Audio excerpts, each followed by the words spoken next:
नमस्कार, कल का बाजार में आप सभी का स्वागत है। मैं हूं सुमित और बड़े इवेंट के दिन और वीकली एक्सपायरी से पहले भारतीय बाजारों के अंदर आज एक अच्छी रफ्तार बनते हुए दिखाई पड़ी, जहां पर एमपीसी का आउटकम आया। 25 बेसिस पॉइंट के आसपास की बढ़ोतरी देखने को मिली और उसके बाद भारतीय बाजारों में एटलीस्ट निफ्टी में तो तेजी आते हुए दिखाई पड़ी। हालांकि निफ्टी बैंक ने सपोर्ट नहीं किया, उतनी ज़्यादा तेजी वहाँ नहीं थी, लेकिन आज सपोर्ट था आईटी से, मेटल से, रिलायंस इंडस्ट्रीज जैसे हैवी वेट से। इसके दम पर इंडेक्स में अच्छी खरीदारी बनते हुए दिखाई पड़ी। आज हम बातचीत करेंगे आपके सवालों को लेकर। हमारे साथ आस्था जैन मौजूद हैं सिक्योरिटीज से। आस्था से हम चर्चा करेंगे मार्केट्स को लेकर और साथ ही साथ आस्था से आपके सवालों के जवाब भी हम दिलवाएंगे। लेकिन आस्था से बातचीत करने से पहले अगर आपका भी कोई सवाल है और आप भी इस कार्यक्रम का हिस्सा बनना चाहते हैं तो आपके सामने माध्यम होगा जिसमें आप व्हाट्सएप के जरिए, सोशल मीडिया के जरिए हमारे इस कार्यक्रम का हिस्सा बन सकते हैं और अपने सवाल पूछ सकते हैं। एक आंकड़ा जो कि बाजार बंद होने के बाद आया वो आया एफआई और डीआई का किस तरह के रुझान बनते हुए दिखाई पड़े एफआई और डीआई की तरफ से, खासतौर से बाइंग और सेलिंग के आधार पर। तो मेजरली अगर कुछ नंबर्स की बात की जाए तो आज एफआई की तरफ से जो आंकड़ा आया है मार्केट में, वहाँ पर कोई बहुत बड़ा फायरवर्क तो एटलीस्ट आप नहीं कह सकते हैं कि देखने को मिला है, एटलीस्ट वॉल्यूम के फ्रंट से, क्योंकि वॉल्यूम का नंबर जो है वो सबड्यूड सही आता हुआ दिखाई पड़ा है। करीब करीब 736 करोड़ रुपए की बिकवाली है एफआई की तरफ से और डीआई की तरफ से 941 करोड़ रुपए के आसपास की खरीदारी आज के सत्र में देखने को मिली। तो कल का जो एक हैवी आंकड़ा था उसके सामने आज करीब 941-942 करोड़ रुपए के आसपास का एक खरीदारी का आंकड़ा डीआईएस ने पोस्ट किया है।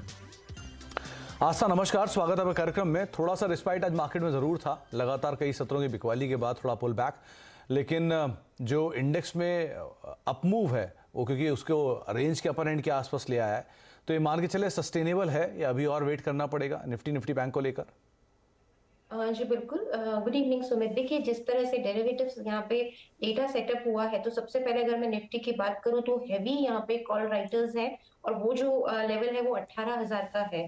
तो वहाँ पे काफी बड़ी कॉल राइटिंग है, तो मेरे को लगता है कि वो एक काफी स्ट्रिक्ट रेसिस्टेंस के तौर पे यहाँ पे वर्क करेगा। वहीं मैं अगर पुट राइटर्स की बात करूं तो 17,800, यानी कि कहने का तात्पर्य ये है कि 17,800 से लेके 18,000 के बीच में मुझे लगता है अभी भी निफ्टी एक दायरे में घूमती हुई नजर आएगी।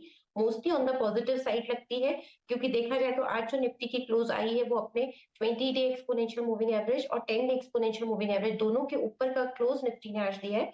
मुझे लगता है कि कल के सत्र में भी एक तेजी हमें देखने को मिल सकती है, प्रोवाइडेड अगर निफ्टी ने 17,900 के ऊपर जाने की यहाँ पे कोशिश की, तो मुझे लगता है नेक्स्ट लेवल जो यहाँ पे हमें देखने को मिलेंगे वो 17,970 से लेके 17,980 के रहेंगे। तो यहाँ से 70-80 पॉइंट की तेजी और हमें देखने को मिल सकती है, लेकिन 18,000 पे क्योंकि काफी इंपॉर्टेंट रेसिस्टेंस है, तो वहां पे देखना होगा कि निफ्टी वो रेसिस्टेंस पार करने में सफल होती है कि नहीं।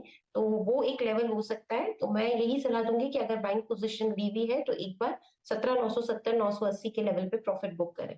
जी, तो 17,950, 980 के जोन्स के आसपास प्रॉफिट बुक करें। 18,000 पर रेजिस्टेंस फेस हो सकता है, लेकिन यहाँ से अभी भी 70-80 अंकों के आसपास की तेजी इंडेक्स में आप एटलीस्ट और मान के चल सकते हैं। हमारे पहले दर्शक हमारे साथ मौजूद हैं, पंजाब से बातचीत करने के लिए मनदीप जी मौजूद हैं। मनदीप जी नमस्कार, सवाल पूछिए। नमस्कार जी। नमस्कार मनदीप सर, क्या सवाल है आपका? हाँ जी सर, मेरे पास 200 शेयर सेल के हैं 127 के।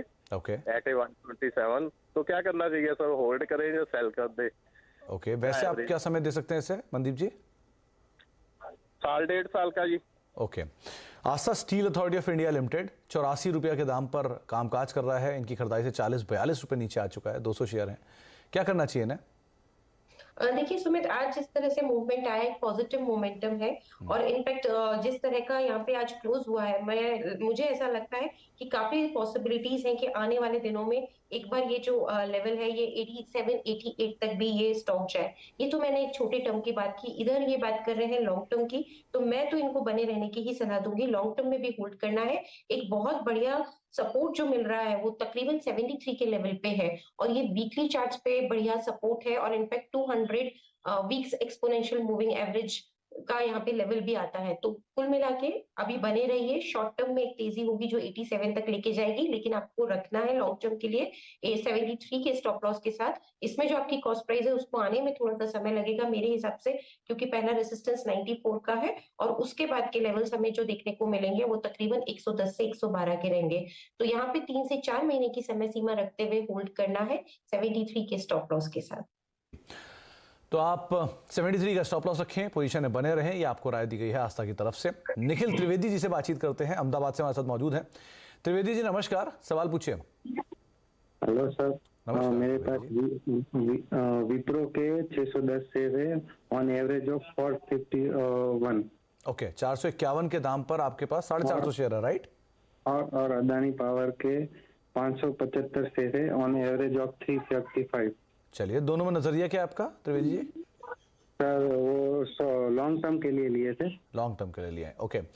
तो आस्था, एक नाम तो है अदानी पावर, करीब 5% का अपर सर्किट इसमें आज लगा। लगातार कई दिनों की बिकवाली के बाद पुल बैक है, यहाँ क्या करें? और दूसरा विप्रो, लार्जली अंडर परफॉर्मर है निफ्टी का, इसमें क्या करें? देखिए विप्रो बिल्कुल अंडर परफॉर्मर रहा है, लेकिन आज का मूवमेंट काफी अच्छा था। इनफैक्ट चार्ज पे पूरी एक रिवर्सल बार यहाँ पे क्रिएट हुई है, मैं जो आज का मोमेंटम देख रही हूँ। और मैकडी जो यहाँ पे इंडिकेटर है वो भी थोड़ा पॉजिटिव यहाँ पे दिखा रहा है, तो मुझे लगता है कि आने वाले कुछ टाइम में थोड़ी सी तेजी हो सकती है। इनफैक्ट मैं थोड़ा वीकली चार्ट पे भी देखती हूँ तो एक राउंडिंग बॉटम फॉर्मेशन की ये एक कोशिश कर रहा है बनाने की। इस तरह की जब फॉर्मेशन होती है और ब्रेकआउट आता है तो और भी अच्छी तेजी होती है। तो हर तरह से मुझे लगता है विप्रो को अभी रखना चाहिए, क्योंकि हो सकता है सब कुछ ठीक रहा तो ये एक तेजी अभी हमें आगे जाते हुए दिखाए। तो इनको बिल्कुल विप्रो में बने रहना है। स्टॉप लॉस के तौर पे लगाएंगे 375, बहुत इंपॉर्टेंट सपोर्ट है, इसके नीचे जाने के चांसेस बेहद कम लगते हैं। तो 375 के स्टॉप लॉस के साथ इनको बने रहना है। मेरे हिसाब से इनकी खरीद ऊपर के स्तर की है, उसको आने में समय लग सकता है, लेकिन पहला लेवल इसमें हमें जो देखने को मिलेगा वो तकरीबन यहाँ पे 415 और उसके बाद 440-44 तक का स्तर ये दिखा सकता है। लॉन्ग टर्म के लिए बने रहना है। शॉर्ट टर्म के लेवल्स मैंने विप्रो में अभी सुझाए हैं। दूसरी तरफ अगर हम अदानी पावर की बात करें तो अदानी पावर में भी यहाँ पे जो मैं चार्ट फॉर्मेशन देख रही हूँ वो अभी भी इतनी कन्विंसिंग नहीं है। तेजी आई है लेकिन अभी सारे मूविंग एवरेजेस के नीचे चल रहा है। सब कुछ ठीक रहा तो ही ये स्टॉक तेज होगा, पर अभी बने रहना है क्योंकि आज का मोमेंटम तो पॉजिटिव था। बने रहिए इस काउंटर पे। स्टॉप लॉस लगाएंगे 170 का। इनिशियल लेवल के टारगेट्स जो हमें देखने को मिल सकते हैं वो तकरीबन 200 से लेके 220 के रहेंगे।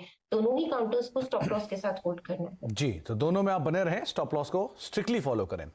शिव प्रसाद हमारे साथ मौजूद हैं बेंगलुरु से बातचीत करने के लिए। शिव प्रसाद साहब नमस्कार, सवाल पूछिए। Good evening sir. Good evening Shiv Prasad ji. Sir मेरे पास श्रीराम प्रॉपर्टीज का सर 78 रुपीज का लिया हूँ सर। 500 शेयर्स है सर। मैं लॉन्ग टर्म के लिए रखा हूँ सर। ओके, आशा ये लार्जली अंडर परफॉर्मर रहा है जब से इसकी लिस्टिंग हुई है, तब से लेके अब तक कोई खास परफॉर्मेंस यहाँ आई नहीं है। 78 रुपए के दाम पर खरीदारी है, 500 शेयर है, 8 रुपया 9 रुपया पर शेयर घाटा है, क्या करें? देखिए बिल्कुल आपने सही बोला सुमित, ये अंडर परफॉर्मर रहा है। कुछ यहाँ चार्ट कन्विंसिंग लग नहीं रहे हैं, थोड़ा वीक हो सकता है। मैं इन्हें यही सलाह दूंगी कि ऊपरी स्तरों पर निकलने का प्रयास करें, इसमें ज्यादा रुके ना। और अभी तो रुकना ही पड़ेगा क्योंकि ऊपर के स्तर जो मैं देख रही हूँ जो इसमें आ सकते हैं वो तकरीबन इनके 74 से लेके 78 तक के आ सकते हैं, जो कि इनकी खरीद के भी प्राइस है। तो बस वहां तक अगर मिलता है, क्योंकि इंपॉर्टेंट रेसिस्टेंस है उस लेवल पे, तो थोड़ा सा पोजीशन को हल्का करिए क्योंकि बहुत ज्यादा स्ट्रॉन्ग चार्ट है नहीं। लेकिन तब तक तो होल्ड ही रखना है। स्टॉप लॉस यहाँ पे रखेंगे, तकरीबन जो बन के आ रहा है वो 65 का है। 65 के स्टॉप लॉस के साथ 78 के ही पहले टारगेट के लिए अभी तो होल्ड करिए। तो आप 65 का स्टॉप लॉस रखें और जैसे आपका भाव आए वैसे आप निकलने की कोशिश करें, ये आस्था आपको राय दे रही हैं। ब्रिजमोहन जी हमारे साथ मौजूद हैं गंगापुर सिटी से। मोहन साहब नमस्कार, सवाल पूछिए। हाँ सर नमस्कार। नमस्कार ब्रिजमोहन जी, क्या सवाल है आपका?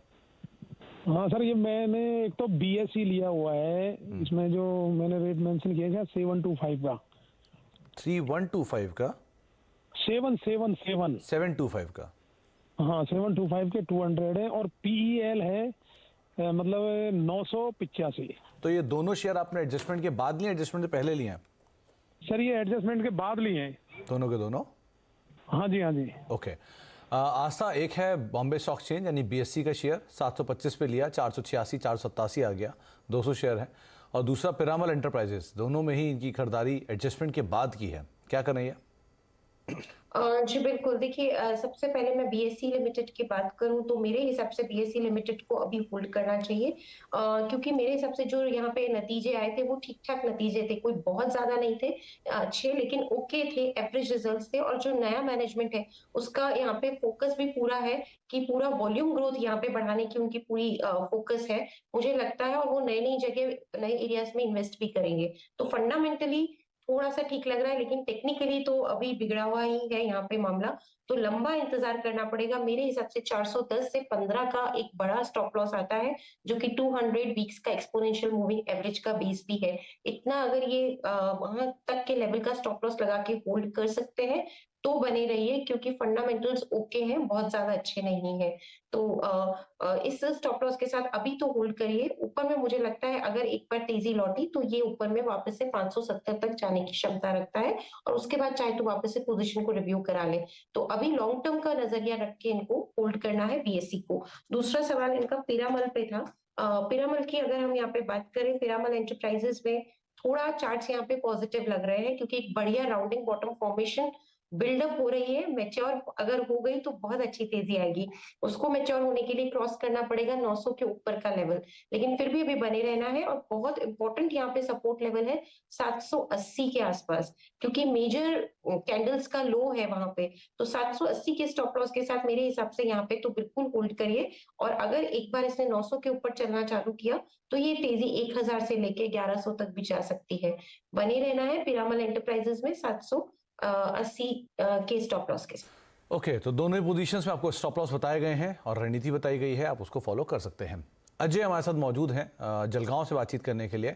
अजय जी नमस्कार, सवाल पूछिए। नमस्कार सर, एक्चुअली मैंने अंबुजा सीमेंट के शेयर लिया है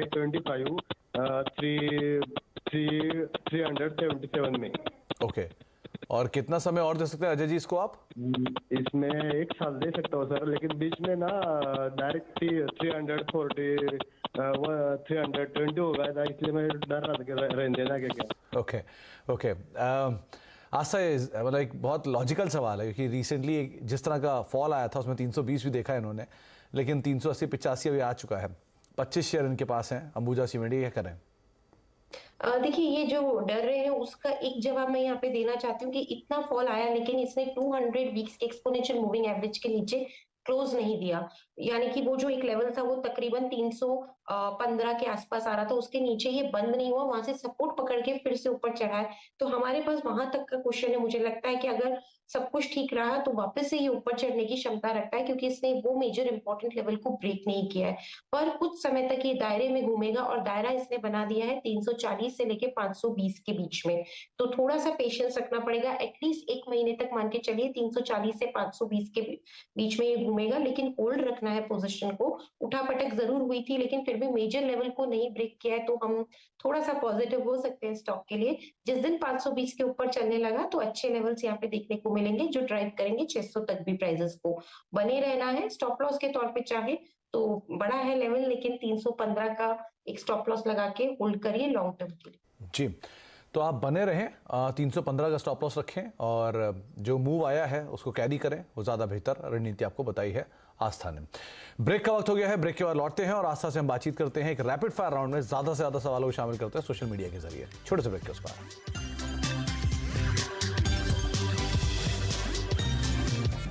अब देख रहे कल का बाजार और हम बातचीत कर रहे हैं आस्था जैन से, जो कि हमारे साथ मौजूद हैं, और अब रैपिड फायर के जरिए ज़्यादा से ज़्यादा सवाल उनसे लेने की कोशिश करते हैं। पहला सवाल प्रदीप का आया है। इनके पास लार्सन एंड टूब्रो के 350 शेयर हैं 1750 रुपए के दाम पर। क्या इसमें बने रहें या क्या रणनीति रखें आस्था? देखिए, लॉन्ग टर्म व्यू है तो नो डाउट इसमें बने ही रहना है। अभी कुछ समय के लिए 2070 से लेके 2220 के बीच में घूमता हुआ नजर आएगा। बने रहे 2070 के स्टॉप लॉस के साथ। पहला टारगेट रहेगा 2220 और उसके बाद 2295। विशाल ठकरान साहब का सवाल है कि इनके पास रिलायंस और एचडीएफसी बैंक दोनों है। रिलायंस 2350 पे है, एचडीएफसी बैंक 1350 पे है। नई खरीदारी कहां पर करें? देखिए, रिलायंस में अगर नई खरीदारी करनी है तो मेरे हिसाब से बहुत बढ़िया लेवल यहाँ पे जो आ रहा है वो तकरीबन आएगा 2293 के आसपास। तो 2290 के आसपास खरीदारी करनी चाहिए रिलायंस में, नहीं अगर लेना है। और दूसरा सवाल इनका एचडीएफसी बैंक पे था। जी बिल्कुल, एचडीएफसी बैंक की बात करें तो इसमें भी अगर नई खरीदारी करनी है तो मेरे हिसाब से इसके लिए बढ़िया लेवल आता है 1580 का, क्योंकि वो एक अच्छा लेवल है यहाँ पे। तो दोनों ही में खरीदारी कर सकते हैं, लेकिन बाइंग ऑन डिप्स की स्ट्रेटेजी जो मैंने लेवल्स दिए उनके साथ। गौरव जी का सवाल है, इनके पास टेक महिंद्रा की 1020 की कॉल है 22 रुपए के दाम पर। क्या दिख रहा है चार्ट्स में आपको? सुमित, ये चार्ट मैं अभी देख नहीं पा रही हूँ कॉल ऑप्शंस का, तो ये हम बाद में ले सकते हैं सवाल। ओके, देवेश नायर साहब का सवाल है, इनके पास ट्राइडेंट के 1800 शेयर हैं 38 रुपए के दाम पर, ये क्या करें? ट्रायलेंट में नतीजे अच्छे नहीं आए थे, मेरे हिसाब से स्टॉक और वीक हो सकता है। एक स्टॉप लॉस लगा लीजिए 30 का, अगर टूटता है उसके नीचे क्लोज होता है तो एग्जिट कर जाइए। रमेश कोठारी साहब पूछ रहे हैं कि केशोराम इंडस्ट्री के 200 शेयर हैं 63 रुपए के दाम पर, कुछ और ऐड कर सकते हैं, क्या करें इसमें? अभी तो ऐड नहीं करना है क्योंकि अभी ये साइडवेज में ट्रेंड करेगा। मेरे हिसाब से ऐड ना करें, जो पोजीशन ली हुई है उसको होल्ड करें। स्टॉप लॉस लगाएंगे 53 रुपए का, इसमें पहला टारगेट रहेगा 60 का और उसके बाद 66 का। देवेश नायर साहब का सवाल है, बलरामपुर चीनी के 200 शेयर हैं 385 रुपए के दाम पर, क्या कर सकते हैं ये? बलरामपुर चीनी अभी थोड़ा सा वीक लग रहा है। स्टॉक में अगर लॉन्ग टर्म का होराइजन है तो ही बने रहना है। स्टॉप लॉस तकरीबन यहाँ पे 325 के लेवल पे लगाए, पहला टारगेट रखे 390 का और उसके ऊपर 411 का। लक्ष्य जी पूछ रहे हैं कि इनके पास केपीआईटी टेक के शेयर हैं 682 रुपए के दाम पर, क्या कर सकते हैं? होल्ड करना है। केपीआईटी टेक्नोलॉजीज काफी सॉलिड काउंटर है, बिल्कुल बने रहिए। इनफैक्ट अगर थोड़ा सा नीचे मिलता है मेरे हिसाब से 770-80 के आसपास तो और ले लीजिए। इसमें मेरे को लगता है बढ़िया तेजी आएगी और यहाँ पे जो हम प्राइसेस आगे जाते हुए देखने को मिलेगी वो तकरीबन यहाँ पे 1000 तक के भी लेवल्स देखने को मिल सकते हैं लॉन्ग टर्म में, तो बाइंग ऑन डिप्स की स्ट्रेटेजी इसमें ले सकते हैं। कविता जी का सवाल है, इनके पास सीडीएसएल के 700 रुपए के दाम पर शेयर है, ये क्या कर सकती हैं? सीडीएसएल में अभी तो जो है उसको होल्ड करिए क्योंकि चार्ट्स यहाँ पे वीक लग रहे हैं, थोड़ा पेशेंस रखना पड़ेगा। मेरे हिसाब से एक बार स्टॉप लॉस यहाँ पे लगाइए तकरीबन 900 के आसपास का, लेकिन तैयार रहिए, गिरावट और आ सकती है क्योंकि चार्ट्स डाउन है। ओके, नितिन साहू साहब पूछ रहे हैं कि इनके पास हिरनबा इंडस्ट्रीज के 15 शेयर हैं 880 रुपए के दाम पे, हाल की लिस्टिंग है, क्या करें? जी बिल्कुल, मेरे हिसाब से होल्ड करिए। आज थोड़ा सा पॉजिटिविटी लग रही है, मेरे हिसाब से 310 के स्टॉप लॉस के साथ बने रहना है। 430 के ऊपर ही इसमें तेजी लौटेगी और ये इसी दायरे में घूमेगा 430 से लेके 310। जाते जाते एक्सारो टाइल 100 शेयर हैं 118 रुपए के दाम पे, ये भी हाल की लिस्टिंग है, क्या करें इसमें? एक्सारो टाइल्स में बने रहना है, लेकिन साइडवेज ट्रेंड है। 115 नीचे में और ऊपर में 145, इसी दायरे में घूमता रहेगा। 115 के स्टॉप लॉस के साथ बने रहिए, पहला टारगेट 144 का और उसके बाद 150। ओके, बहुत बहुत शुक्रिया आस्था, सभी सवालों के जवाब देने के लिए, फटाफट और हमसे बातचीत करने के लिए और बाजार में अपनी राय रणनीति बताने के लिए। तो फिलहाल अब कल का बाजार को नहीं समेटेंगे, ब्रेक का वक्त है और ब्रेक के उस पार भी खबरों का सिलसिला लगातार बना रहेगा। नमस्कार।